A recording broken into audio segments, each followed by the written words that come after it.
ಇದೇ ನಾಡು, ಇದೇ ಭಾಷೆ ಎಂದೆಂದಿಗೂ ನನ್ನದಾಗಿರಲಿ ಅಂತ ನೀವೆಲ್ಲ ಈ ಹಾಡು ಕೇಳಿರ್ತೀರ. ಇವತ್ತು ನಾನು ಸಾಯಂಕಾಲ ಈ ಪ್ರೋಗ್ರಾಮಿಗೆ ಬಂದೆ, ಕರುನಾಡು ಸುಧಾರಕರು ಅಂತ. ನನಗೇನಂತ ಅನಿಸ್ತು ಅಂದರೆ, ನಾವೆಲ್ಲರೂ ಮತ್ತೆ ಮತ್ತೆ ಮಾತಾಡ್ತೀವಿ ಕರ್ನಾಟಕ, ಕನ್ನಡ ಬೆಳವಣಿಗೆ ಬೇಕು, ಬದಲಾವಣೆ ಬೇಕು, ಸುಧಾರಿಸ್ಬೇಕು ಅಂತ.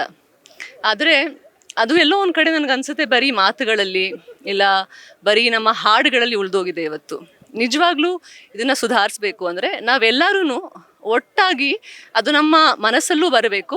ಆಮೇಲೆ ಸಣ್ಣ ಸಣ್ಣ ಕೆಲಸಗಳು ಮಾಡಬೇಕು ಆ ನಿಟ್ಟಿನಲ್ಲಿ.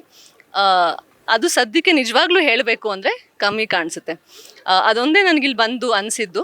ಯಾಕೆಂದರೆ ಈ ಸಂಗೀತ ಕೇಳಿಸ್ಕೋಬೇಕಾದ್ರೆ ಹಂಸಲೇಖ ಸರ್ ಅವರ ಕಾಂಪೊಸಿಷನ್ಸು, ಅಷ್ಟು ಸುಂದರವಾದ ಗೀತೆಗಳು, ನಮ್ಮ ಕರ್ನಾಟಕದ ಬಗ್ಗೆ, 70 ವರ್ಷಗಳ ಇತಿಹಾಸದ ಬಗ್ಗೆ ಎಷ್ಟು ಹೆಮ್ಮೆ ಆಗುತ್ತೆ. ಆದರೆ ಎಲ್ಲೋ ಒಂದು ಕಡೆ ಇವತ್ತು ನಮ್ಮ ರಾಜ್ಯದ ಪರಿಸ್ಥಿತಿ ನೋಡಿದ್ರೆ ನಾವೆಲ್ಲರೂ ಸೇರಿ ಇನ್ನೂ ಗಟ್ಟಿಯಾಗಿ ಬದಲಾವಣೆ ತರಬೇಕು ಅಂತ. ಸೊ ಕರ್ನಾಟಕ TV ಅವರು ಮತ್ತು Ad6 ಅಡ್ವರ್ಟೈಸಿಂಗ್ ಅವರು ಇದನ್ನು ಶುರು ಮಾಡಿದ್ದಾರೆ. Very beautiful initiative, because somewhere it's a starting point to reunite everybody.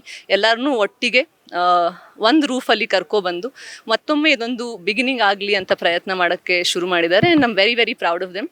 And ತುಂಬ ಸಂತೋಷ ಆಯಿತು ಇಲ್ಲಿ ಬಂದು. And looking at being part of this moment, ಈ ಒಂದು ಹೋರಾಟದಲ್ಲಿ ನಮ್ಮ ಕರುನಾಡನ್ನು ಸುಧಾರಿಸಬೇಕು ಅಂತ, ನಾನು ಅದರಲ್ಲಿ ಭಾಗಿಯಾಗಬೇಕು ಅಂತ ನಾನು ಮುಂದೆ ನಿಂತಿದ್ದೀನಿ. ಧನ್ಯವಾದಗಳು.